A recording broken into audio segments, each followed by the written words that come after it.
Hello and welcome to My Wellbeing TV with me, Christine Charles, and Rachel Williams, who is a regular on the show. And we've actually known each other for probably 8 years, where you were a regular on the Health and Wellbeing show. When I was, Longer than that. well, yeah, probably. It feels like it, right? But we've been partnering, collaborating for a number of years through broadcasting in many, many ways, like radio to now podcasting. So Rachel is from Zest Lifestyle, and I'm so happy that you're on the show and you're going to be talking about health and well-being today. So what is the topic for today, Rachel? Ooh, right. It's a very exciting topic. It's called Healthspan versus Lifespan. Ooh, Yeah.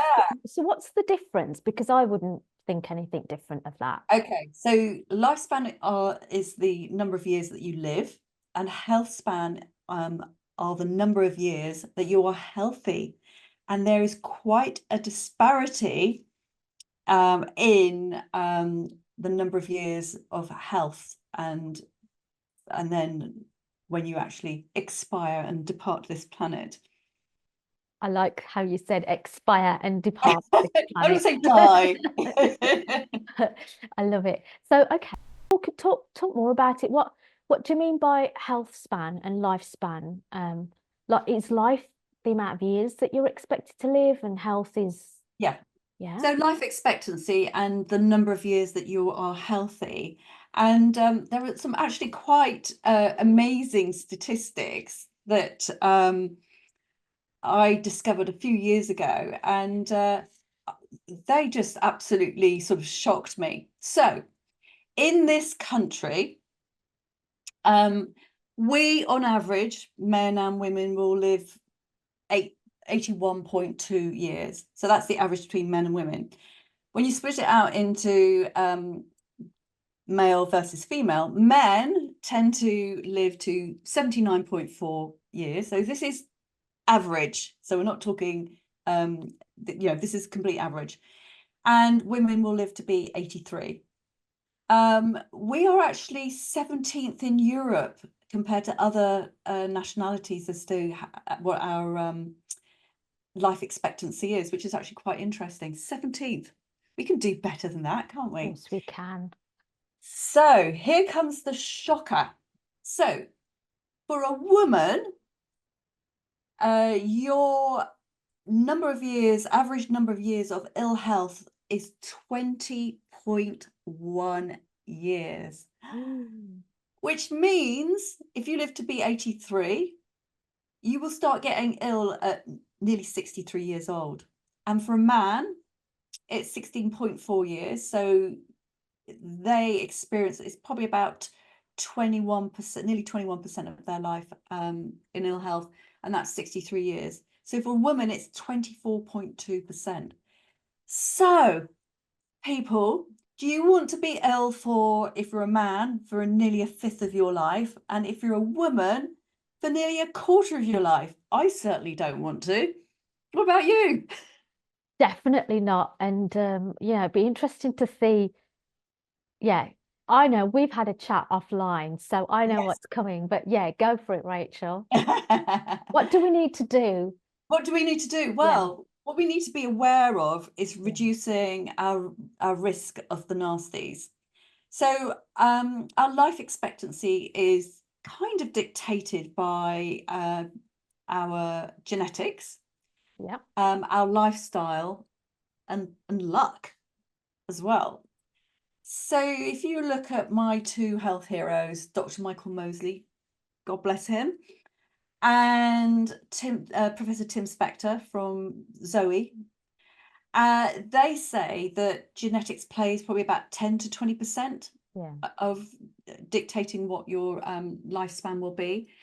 And your lifestyle dictates probably about 80-90%, and the rest is down to luck. And while we're talking about luck, poor Dr. Michael Mosley, age 67, talking about longevity, and I actually saw him and his wife, they were on tour back in February, and you know, they were talking about longevity and how you can sort of increase your health span. But of course, unfortunately, he passed away a couple of months ago, quite unexpectedly, collapsed in the heat, the extreme heat in Greece. So, you know, we never know what is around the corner. I nearly got struck by lightning. Oh gosh, it was about 4 or 5 years ago. I was like about 10 feet away from where the lightning struck. Your your angels were protecting you. They certainly were, because that lightning strike, it happened when my dad was living, and it took out all the electrics, and it fused the lifts, the 2 lots of lifts in the blocks of flats, and it cost thousands and thousands of pounds to fix. But I felt that lightning bolt. It was like a gunshot. It was horrible. So anyway, on to near misses and being unlucky. The things that we've got to sort of think about to sort of reduce our risk of getting is what I call the 4 nasties. So cancer, 1 in 2 of us will develop cancer in our lifetime, but actually 4 out of 10 cases are actually preventable due to lifestyle. So due to our diet, exercise, making sure we get enough sleep, and looking after our mental health. Type 2 diabetes, not type 1, type 2 diabetes, which costs the NHS a staggering 10% of its entire budget, £10 billion a year. For the most part, is preventable. Yeah. Heart disease and circulatory problems. There are 31,000 deaths a year attributed to having a BMI of 25 or more. And this is where I actually like BMI, because it sort of is in context. Normally I don't like BMI, but 31,000 deaths, that unnecessary deaths. And then we've got things like dementia as well. And, you know, so if you kind of think about if you smoke, or if you're overweight, or you get sunburnt too often, so overexposure to UV radiation, or exposure to certain substances, or exposure to infection, drinking too much alcohol, processed meats, eating processed meats, air pollution, and not doing enough exercise, those are all things that could contribute you to getting those, what I call the 4 nasties. Anyway, enough of the depressing stuff. This is the kind of to shock you stuff. Let's talk about where people live longer. And we were talking about the blue zones. Yeah. I've read the book. Yeah, interesting. Yes, Dan Beutner, who worked for National Geographic as a researcher and journalist. So he discovered these sort of pockets of population in the world where there were high percentages of people living into their 90s and into their hundreds as well. So there are 5. There's Okinawa in Japan, Ikaria in Greece, Loma Linda in California, Sardinia in Italy, and Nicoya in Costa Rica. And there are apparently some blue zones in the UK as well. And I'm lucky I live in one. Yes. Bournemouth, Bognor Regis, which we kind of call God's waiting room, because it's where a lot of old people live. But apparently they live to be a ripe old age. And then Exmouth and Axminster in Devon. So I don't know why they are the hotspots as well. But when you kind of look at what the commonalities are with all these blue zones, is that, well, especially the original blue zones, not the UK blue zones, that they're farming the land and they're growing their own produce. They may keep like goats or sheep. They are making their own wine, and in Sardinia, apparently the wine they make there, I think it's called Concanao or Cananao. It's got like a high percentage of antioxidants in it compared to other red wines. So don't everybody go down to Majestic thinking, right, I've got to get Sardinian red. So so they're drinking good quality red wine. Some of them are very religious. And they also have a purpose in their life as well. So when we look at the commonalities of all of them, they have very active lives, because they're working the land. So they don't belong to a gym, but they are physically active until they basically drop dead. They all seem to have like this purpose in life. So in Japan, they call it, I think it's ikagi, that's it. And in Costa Rica, they call it plan de vida. So, you know, if you have a purpose in life, that can actually add quite a few years to your life. They also make sure that they say in the Blue Zones downshift, so de-stress. So apparently the Japanese, they pray to their ancestors, or they remember their ancestors. The Seventh-day Adventists, of course, they're quite religious. They pray. The Mediterranean types, they'll pray, but they'll also get together with their friends, and they'll have what they call sort of like happy hour, where they have a glass of wine at like 5 o'clock. They have something called the 80% rule. So they're not eating until they're filled to the gunnels. They're sort of eating small portions of food, enough to fill them up, because they feel that that sort of extra 20% would be the difference between putting on weight and not maintaining the weight. They eat quite a lot of vegetarian food. So the Seventh-day Adventists are strict vegetarians, and obviously no alcohol, and they have a very sort of tight-knit community as well. But they'll be eating lots of vegetables. You kind of think about the people in Sardinia and Greece. They are going to be eating a sort of Mediterranean diet, lots of pulses and beans, like chickpeas and lentils and cannellini beans. And probably what they're growing is organic as well. Yeah. I think I've already mentioned wine at 5. So this is what the Sardinians and the Greeks do, that they're sort of sitting with their friends, or they're drinking with a meal, and they're only going to have like 1 or 2 small glasses of wine. They're not going crazy and sort of binge drinking at a weekend. Yeah. It's the social aspect, isn't it? The connection between It is human and human. connection. Yes. Yeah. And then talk about connection, they have what they call the right tribe. So having the right people around you who support your healthy behaviors. And apparently in Japan, they have 5 friends for life in Okinawa.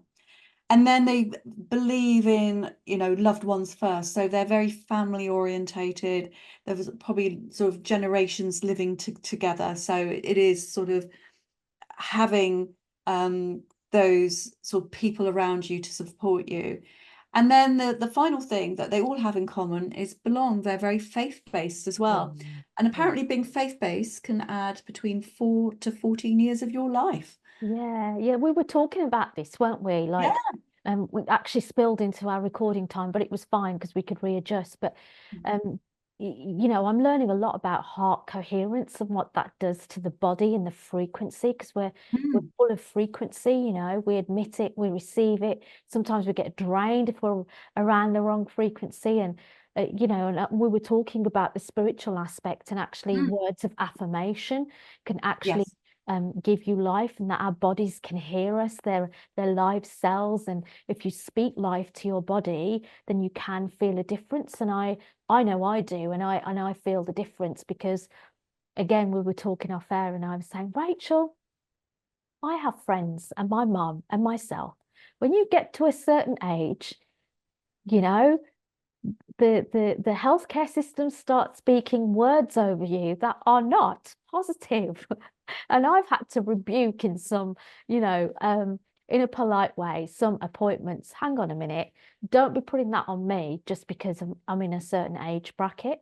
So I just love the whole purpose and connection aspect. You're talking about volunteering as well, weren't you? And how good that is for us. Yes. Yeah, and loneliness is a big killer. And so it's so important to have that social connection, and if you're still working, that business connection as well. So, you know, I moved down to the Blue Zone, Bournemouth, last year, and of course a completely new area. But then actually I discovered I didn't know people from before. But you know, me and my husband Mark have gone out and made an effort to make sure that we are meeting lots of new people. We're creating our new social circles. Yeah, yeah. And you know, you certainly have a good and busy lifestyle, but you know where to counteract that and balance Yeah. it, because it is all about balance. And so like what tips could you give us Brits then? Some easy tips, Rachel. Right, okay. So when we look at the blue zones in the UK, I'm going to get everybody's like moving down to the south coast. So you look at they're all on the south coast. So we have higher levels of vitamin D down here because of the sea, and probably it's a little bit sunnier down here. Also, I think people tend to be because it's coastal and we are quite rural as well. People tend to live a little bit longer if it's a sort of rural area as well, and people tend to be a little bit more active as well. So I think that really sort of helps. But when you look at what I call my 5 pillars of vitality with Zest Lifestyle, so we're looking at sleep, we're looking at eat, which is your diet, move, physical activity, and then think and pause, which is looking after your mental well-being and also your restorative time. So when we look at sleep, so it's just really important that you safeguard your quality of sleep and making sure that you're getting enough good sleep. So, you know, making sure I just bang on about this the whole time and people must get tired of me saying it, but put your electronic devices away at least an hour and a half before bedtime. And also make sure that you've eaten your last meal at least 3 hours before bedtime. And actually, a lot of people in the blue zones eat their smallest meal as their last meal. So then they haven't got a lot of food to digest before they go to sleep. I think regularity is key as well, making sure that you're going to bed and waking up at the same time. And I always say allow like an 8-hour window for your sleep, just to make sure that you get enough sleep in there. Reduce your alcohol. So we've talked about wine, but as I said, all these people are drinking alcohol responsibly, and they are just drinking, small glasses of red wine, which is high in antioxidants for that particular type of wine, the Sardinian wine. So not like necking back bottles of Prosecco or anything like that, or gin and tonics. And also, it's important to be relaxed before bedtime. So breathing, so that could be part of a meditation. Yeah. So learning to breathe properly, but also the main thing is when you wake up in the morning, when you get up, is get outside and be in natural light, because exposure to light in the mornings, whether it's sunny or even if it's cloudy, is going to reset your body clock. So that's going to be good for your circadian rhythm. So the next thing is diet. We all like to eat, don't we? Oh yeah.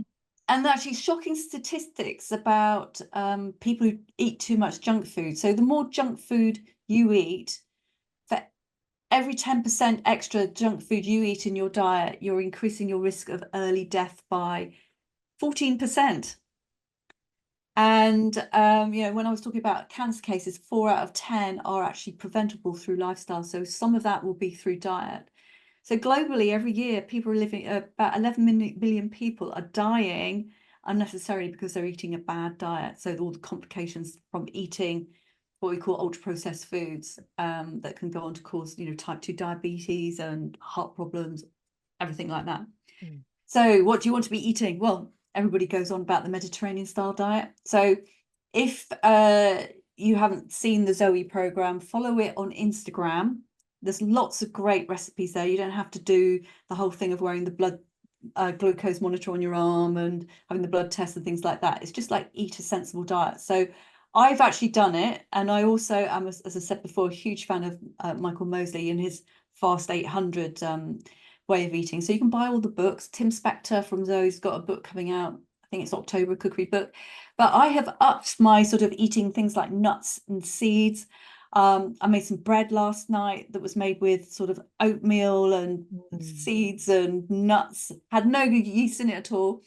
And then I'm not vegetarian, but so I do enjoy meat, but sort of just cutting down my meat to probably 5 times a month. And then dairy, I do eat a little bit of cow's milk dairy though, but I do prefer sheep milk dairy. I hate goat's cheese.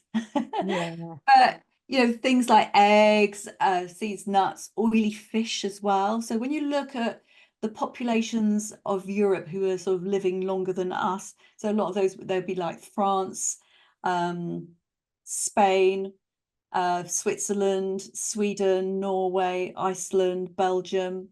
So all those types of countries, you kind of look at what are they doing that we're not doing. So they're obviously a lot fitter and they're eating a healthier diet. Olive oil, gosh, I don't know what I'd do without olive oil. Extra virgin olive oil. I mean, you can pick up bottles of it really cheaply in like places like Aldi or Lidl. Yeah. And I'd probably get through about a litre a week. That's Wow. probably why my bones don't squeak. I don't squeak because I've got so much oil in me.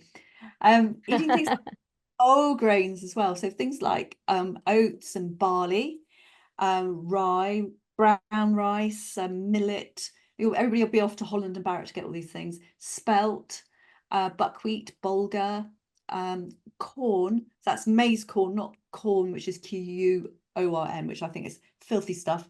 It's made from a fungus and manufactured. Yeah. Read how it's made. And then whole wheat pasta is another sort of good thing. But also eat enough protein. So base your meals around protein rather than carbohydrate. Have a little bit of carb. Yeah. And then try and eat 30 plants a week.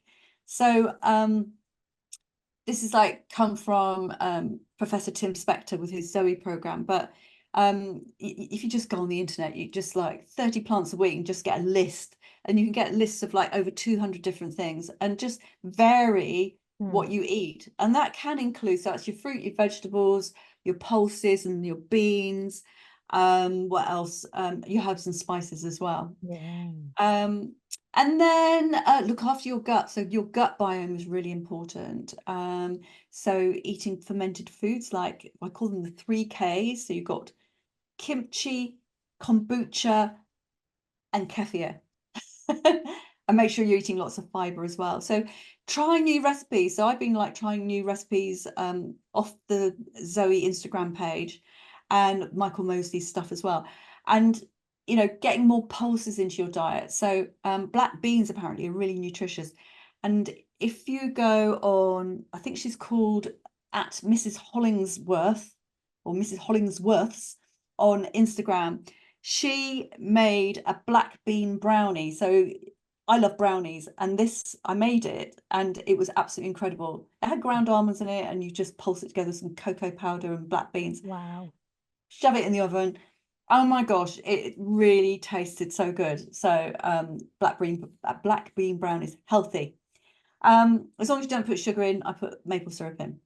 So the next thing is keeping physically active.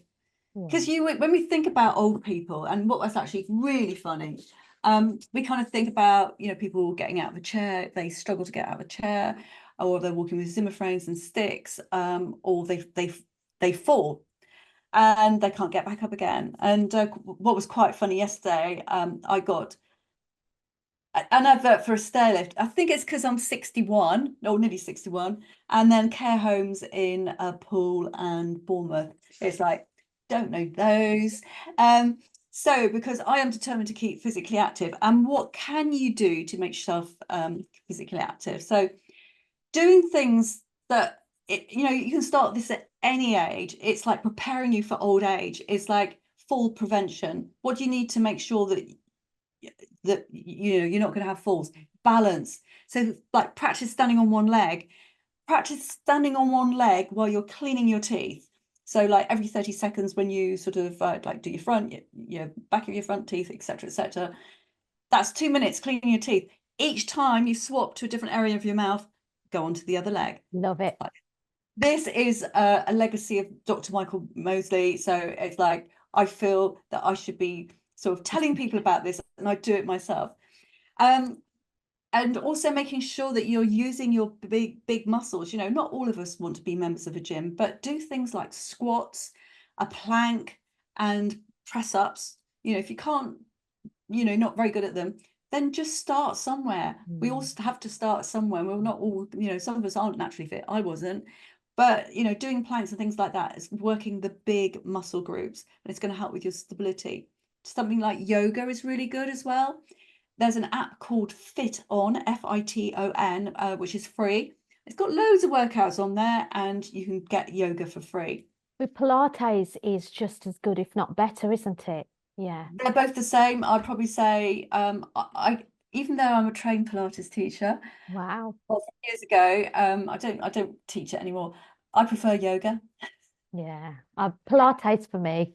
Oh, right. Okay. So, wherever you can kind of, get free workouts, but you will lose between 5 to 8% of your muscle mass every 10 years if you don't keep that muscle mass going. And also making sure your grip strength is really strong as well.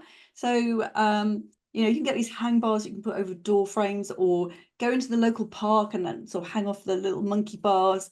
But really work on your grip strength as well, because you want to be able to hold things under in jars and things like that. Make sure you're doing lots of brisk walking and climbing up steep hills. So you want to get into what they call zone 2 of your heart rate, which is 70 to 85% of your heart rate. Practice getting up off the floor unassisted. Again, this is all about fall prevention. It's Yeah. an investment. Climb the stairs, swim. Avoid sitting too long, and carry shopping. So we always like take our trolleys to the car, carry some shopping. It's going to be good for you. It's functional Yeah. exercise. The little things, isn't it? It is, absolutely. And then the other two pillars, very quickly, think and pause. So, look after your emotional well-being. Think about what the people in the blue zones are doing.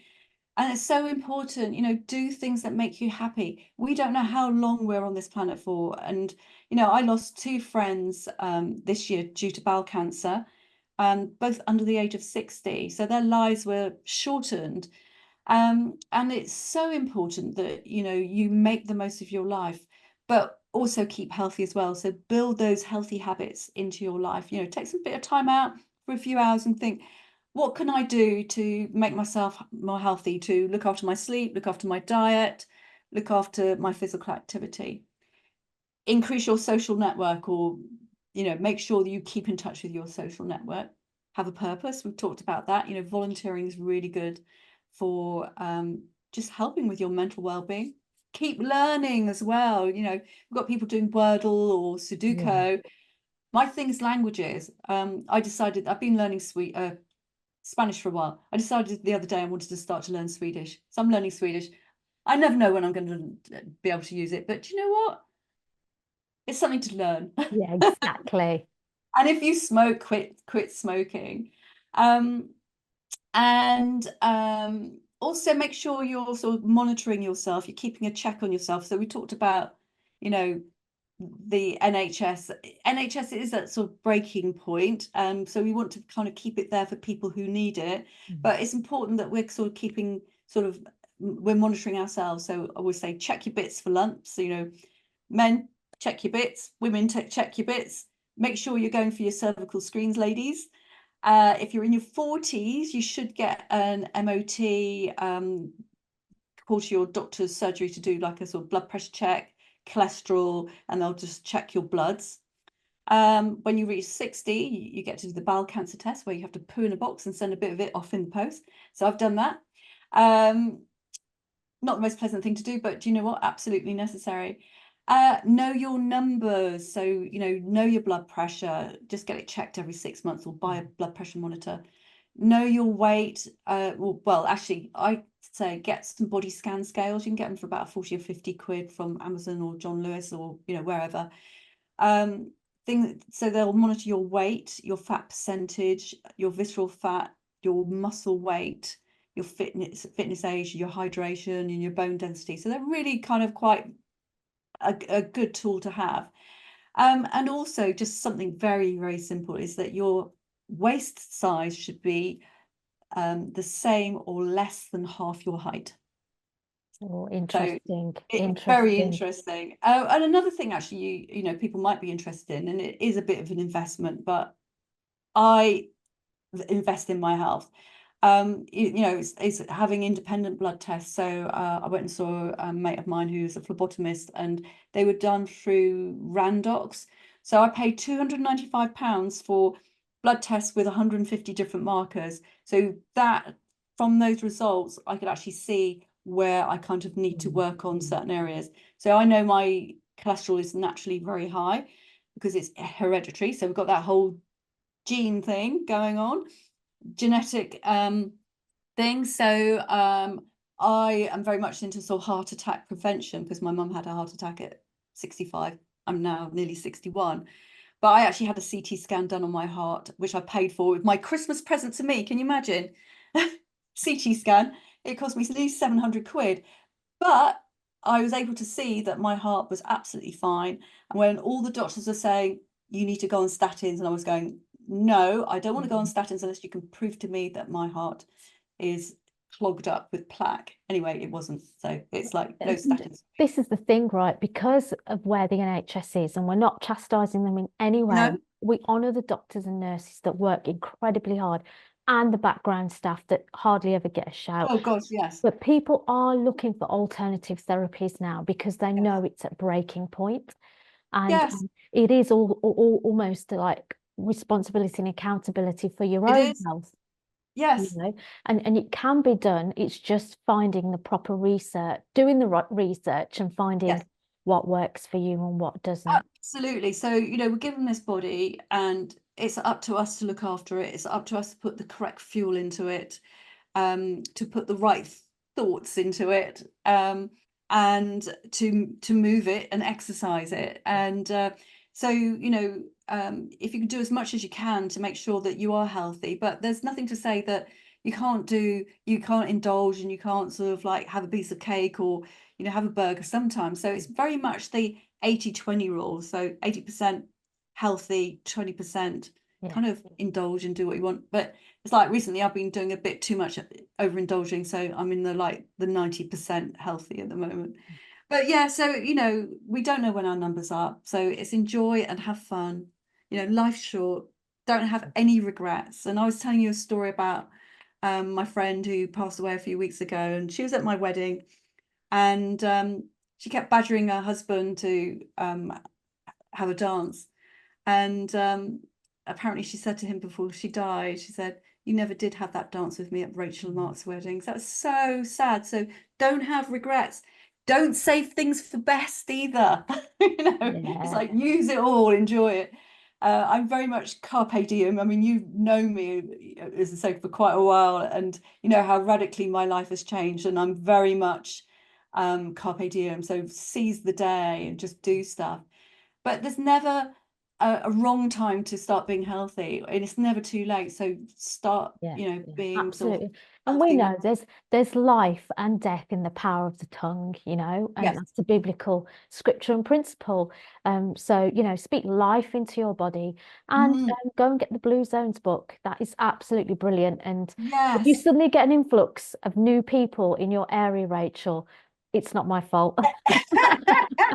Do you know what? I don't meet many people down here who are local. It's like we're all incomers. It's like, yeah, I moved down 10 years ago or last year, etc., etc. And so actually just talking about a few books and resources before we go off air. So check out the Zoe Instagram feed, because there are lots of useful things in there, and there are lots of free podcasts as well. There's another app called Yuka, which is Yuka, and you can actually scan food with it. It's free, and it will tell you how good or bad that food is. So, which is really interesting. Thank you, And Rachel. then there's some books for you. Outlive by Dr. Peter Attia, which is all about longevity. Food for Life by Tim Spector. Young Forever by Dr. Mark Harmon. Just One Thing by Dr. Michael Mosley. There's the Blue Zone Solutions by Dan Beutner. So there's like quite a few books. I think there's about 3 or 4 books he's written. There's another book called Everybody Should Know This by Dr. Frederica Amati, and she works with Tim Spector. And then a book I saw a lot of people reading around the pool when I was on holiday a few weeks ago by Chris Van Tullochen, called Ultra Processed People. So that's all about what harm UPFs do to us. And then finally, there's How to Eat 30 Plants a Week by Hugh Fearnley-Whittingstall. Thank you, Rachel. Thank you. Thank you Yeah, very much. A lot of resources there. If you want to check Rachel out, please go to Zest Lifestyle, and there's plenty of resources on there as well. Thank you, Rachel, for joining us today. You're so welcome.